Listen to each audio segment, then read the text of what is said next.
While it is tempting to follow design trends, overdoing it will not only rob your space of individuality, but will also make it look dated real quick. In this video, I'll go through 11 popular trends that are overdone and how you can incorporate trends in a more timeless manner. So many homes and apartments have installed grey vinyl flooring in recent years combined with grey everything else that it becomes overdone, and at this point looks quite dated as well. While I do think that grey itself is a timeless neutral color, anything that is overdone or badly done is going to look dated pretty quickly. Further, grey wood look floors are never really that versatile to begin with, and oftentimes they have an undertone that is very hard to work with. Not to mention, many of them often look cheap. I don't often see the same problem with poured concrete or limestone flooring, both of which are also grey. If you're looking to install timber or vinyl flooring, consider natural wood tone floors like oak or maple. These timbers are a light to medium neutral brown which never goes out of style. It's always best to go with a timeless choice as flooring is really difficult to replace. I highly suggest not to buy grey flooring purely because it is on sale, as the trend cycle is nearing the end. If you happen to have them and absolutely hated it, but are looking for ways to work around them without ripping it out, I highly suggest getting a generous sized rug in your space to cover most of it up. If you're on the other camp and grey is an absolute must in your interior, add it in through decorations instead. There's so many beautiful spaces incorporating grey decor and upholstery, and many others with beautiful grey walls and marble finishes. The key is always balance, whether it is layering in warm wood tones or adding colors and textures that relates with the grey finishes. I'm not against accent walls, even ones with geometric patterns, but they're often done poorly and out of context. Making a room that has an accent wall feel balanced can be challenging, as they tend to take all your attention to one side of the room. This can make the room feel choppy if not done properly. To avoid this, you need to make sure there is enough visual interest to distract your eyes from the edges of your accent wall. This is why accent walls usually work really well to emphasize a focal point of a room, such as the headboard wall of your bedroom, the fireplace wall of your living room, or at the end of your dining room with a credenza that is styled with lamps and other objects. As they are now the focal point of your room, you need to layer it with objects, art, furniture, lighting, or plants as the eyes want something to look at. Don't just have an accent wall on a random empty and meaningless wall, otherwise it will stick out like an eyesore. Another thing to be aware of is the style of your home. It is not a good idea to put a geometric contemporary accent wall in a traditional home as it will look totally out of place. Instead, look into wallpaper with patterns or murals that work with your home's color palette for a more timeless look. As black fixtures and hardware has become more and more trendy, I've started to see rooms filled with all black hardware and hardly any decor to support it. While I do love black accents like this beautiful staircase, or this hallway with timeless black and white checkered tile, the issue is that many people simply choose black for everything without knowing when to stop. Black is a very high contrast shade, which can often be too harsh inside. This is especially the case for all white interiors. If there's only black hardware like in this room, your eyes will bounce from one black hardware to the next and not be drawn to any other details in the room. You've probably realized by now that anything that is excessive or done wrong will not look timeless. Even though the color black is generally a timeless choice, overdoing black hardware will likely look dated once the trend has passed. The key is to use black hardware sparingly with repetition of other elements throughout your room. Take this space for example, where the designer added in browns and greens to balance out the black accents in an all-white room. If you have a farmhouse, a cottage-style home near the beach, or one in the countryside, Shiplap is perfect, but be aware that it doesn't work in all homes. Shiplap started to gain popularity because of Chip and Joanna Gaines, who brought this trend into the mainstream. However, like all trends, it is not always appropriate for every house. If you have a regular new build in the suburbs, or a house from the 90s with a 2-story foyer, Shiplap is never going to work. It will look trendy and out of place, and after a few years may even look tacky. If you love the look but don't have the architecture for it, try using Shiplap in smaller applications, or save it for smaller rooms that are contained from the rest of the home. I wouldn't recommend installing Shiplap on your main open plan living room wall or as a kitchen backsplash, unless the style of your house supports it. Barn doors have been overdone in many suburban homes for a while now, especially those that try to do a modern farmhouse style home. I'm personally not against barn door itself. I think it can be a nice way to divide a flexible open plan space that doesn't require privacy. or smaller rooms like a pantry or closet where the sliding mechanism takes up less space. But too many times I've seen them overused in places like a bathroom where it doesn't really make any sense. Even hotel bathrooms now have this trend, which in my opinion is an even bigger crime, considering that people often share hotel rooms with friends or colleagues.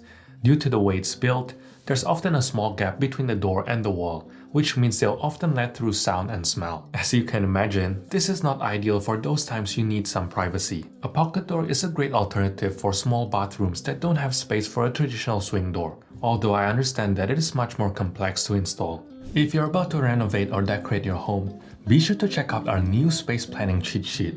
I've compiled all the need-to-know measurements so you can save time and avoid common mistakes which would have cost hundreds if not thousands.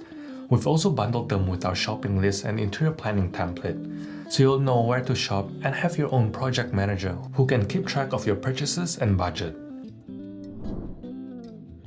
Like flooring, tiles are a finish that can be easily changed. What is worse is that the trend cycle is very short, usually around 2 years, meaning that it is likely your tiles will quickly look dated. Remember this pencil tile that everyone was installing back in 2010? I think we can all agree that it looks dated now. Many of us seem to think that tiles are a great way to express our creativity, but I personally think that they're better as a backdrop for decorating, as you can still have all the fun with decorating. Think of it like a canvas for painting, rather than having the canvas in a wall pattern itself. This doesn't mean that I'm against pattern or colorful tiles. I mean, just look at this kitchen. I think they're spectacular. The problem is that for most of us who have a newly built builder-grade kitchen, these tiles will just make the rest of the space look sad. What is worse is that big box stores usually sell the trendiest and most cheaply produced tiles, which of course will result in a cheap and trendy look. I find that geometric shaped tiles are the worst out of everything out there, as they tend to demand the most attention. While it may not be as fun, I find that going for classic white or cream tile is a safer choice and will withstand the test of time. You can even consider herringbone, Kit Kat, or even Zelish tiles to add some texture to the space. This will still leave you with a clean yet contemporary backdrop to style your space with bolder accents in your artworks and rugs. I'm not saying that all black and white homes are overdone. It is highly dependent on their location and setting. For example, a home with a black exterior in a leafy green neighborhood with plenty of tall evergreen trees generally looks great. I particularly like homes in these settings that use shosugiban, a method of wood preservation that involves charring wood, as these homes blend so well into the natural environment. On the other hand, black and white homes often don't look good in desert settings or suburban areas that are full of concrete, especially in places like Texas or large parts of Australia where it gets really hot in summer.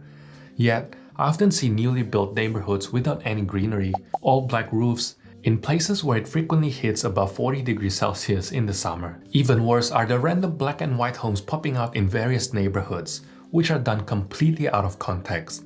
Again, there is a time and place for everything, and I think it looks really beautiful here. At the end of the day, if you want to paint your exterior black and white, it is really important to take into account the architecture and location of the building. Solid marble backsplashes, and more specifically heavily veined marble backsplashes, are an overdone design trend.